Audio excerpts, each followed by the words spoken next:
Okay, welcome back. We're making great progress. What we're going to be working on now is cutting the hole for the downdraft fan to press air underneath the hovercraft. To do that, I'm going to come over here and create a sketch on the top surface of my hovercraft.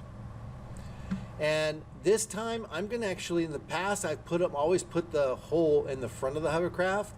I'm just going to try something new. You can put yours either at the front, center, or the back center. I'm going to put mine in the back center because I want it to be with the weight. I don't know if this is going to work well, so if you want to try it, yay, we'll try it together. The thruster housing, the inside diameter of it is 96 millimeters that we made for all of them. So I'm going to do that same number and do 96 in here for the diameter, and then I'm going to click there. Now I want it to be perfectly centered because I don't want to be off to a side at all. That would be weird. So I'm going to come over here and grab a line tool, make it a construction line, and then on this top line I'm going to move over until I find that triangle, which tells me I'm in the middle of that line at the top. I'm going to click and then drag downward until I get to the middle of that one and click one more time. Now I want this circle, you can see it's off to the left a little bit. I want this circle to be right on this line. So I'm going to come over here to my coincidence tool. I'm going to click on it and then click there.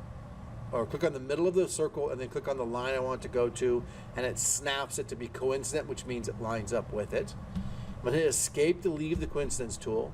And notice I can drag the circle up and down, but I can't move it left or right because it's snapped to that line. All right, now I want to control how far it is away from this edge. I want it close to the edge, but not too close. So I'm going to come here and grab my dimensioning tool, and I'm going to click on the circle that's already blue that I already have, and then this outside line here, and it's going to be right there. Now this gives me some random number to start with, but I know it needs to be half of 96 plus however much more I want here, because the diameter is 96. So I'm going to do this with some math. I'm going to say 96 divided by 2. So I leave it at that. It's going to bring it all the way close here because that's half of this. That's this length.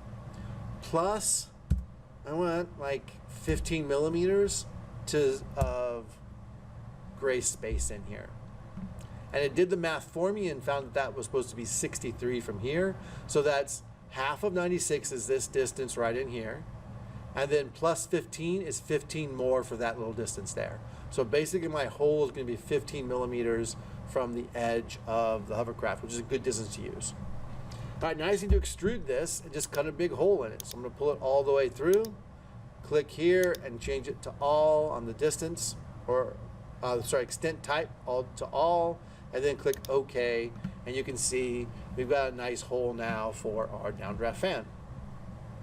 Awesome. Next thing I need to do now is I'm going to create the third layer down here underneath that's going to go to the bottom. So to do that, I'm going to create a sketch right down here on the bottom of my hovercraft. And I'm going to actually use the outside edge that's here to create an offset line on the inside of it for the inside edge of it. So instead of trying to recreate all this geometry inside here, I'm just going to use an offset tool. Make sure that chain selection is selected. That means it's going to select all the lines that are connected to it. So I'm going to click here and I'm going to drag it in, and I want my skirt to be fairly wide. So I've tried narrow skirts and they just don't work as well. A wider skirt will also go like a deeper skirt and hold up better. So I'm going to do mine to 80. Oops, except I'm going to go in the other way, so I need to just change that to a negative 80 and see what that looks like.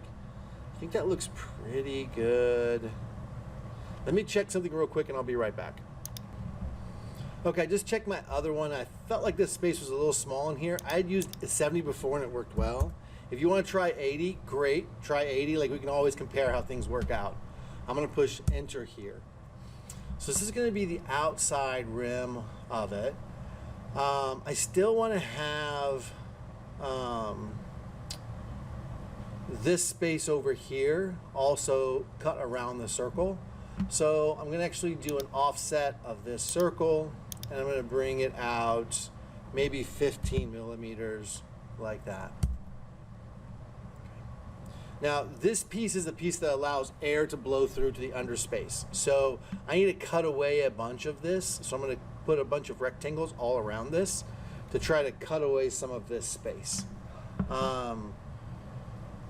What might be the best way?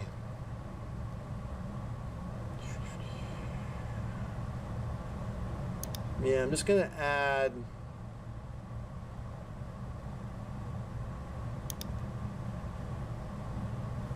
escape. Actually, I'm gonna do this first.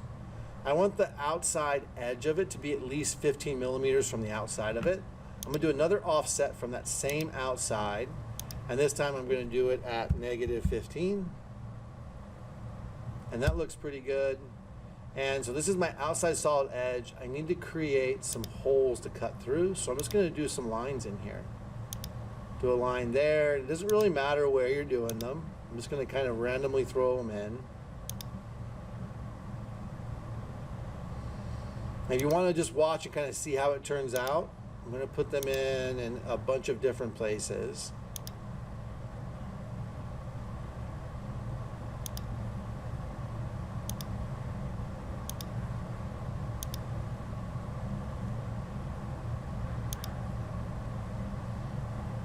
It doesn't matter too much what they look like. Whoops, I don't like that one. Control Z to undo it. Grab the line tool again. Good.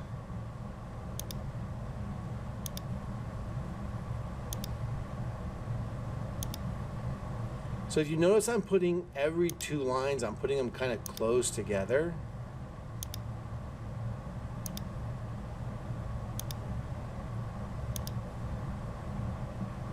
Although, you know what? I might escape real quick. I'm going to delete these. I'm just going to spread stuff out a little bit. And I might take these two lines and just kind of move them over to the middle. So these big chunks are going to be the cutaway part where the air is going to blow through into the center. And then these in between are going to be solid wood so that it can support the skirt as well. So I'm just going to keep working over from that. Here, here.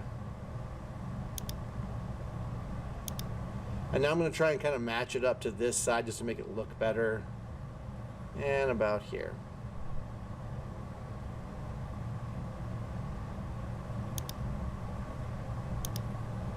And I'm going to match this side as well. Kind of bring it in an angle like this.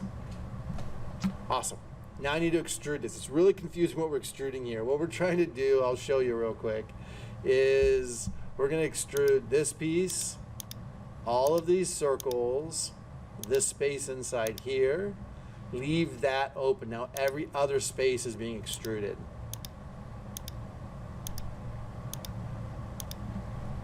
So these are the gaps that are going to let air blow through, and these are all going to become wood. And I want to cover up all of these holes. So these two squares will also extrude. And we're going to extrude these up, which is in the positive direction. And we're using that thick plywood for this. So I'm going to call thickness. And it's going to want to try and join them again. So I'm going to say, no, don't join them. Do a new body. And then I'm going to click OK. And it just created that new body on the bottom of it. So you can see what I've done here. I've left open these gaps so that the air can blow in through here and out around into the inside section.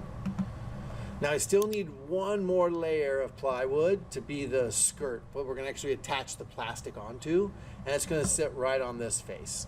So let's go ahead and do that. Well, let's not do that. Let's hold off for the next video. And before we do that, let's do appearances A. I'm going to grab the bamboo and just drop it right on there. This is another wood layer. Close, hit back to home, and we are one step closer. Good job. Stay with me.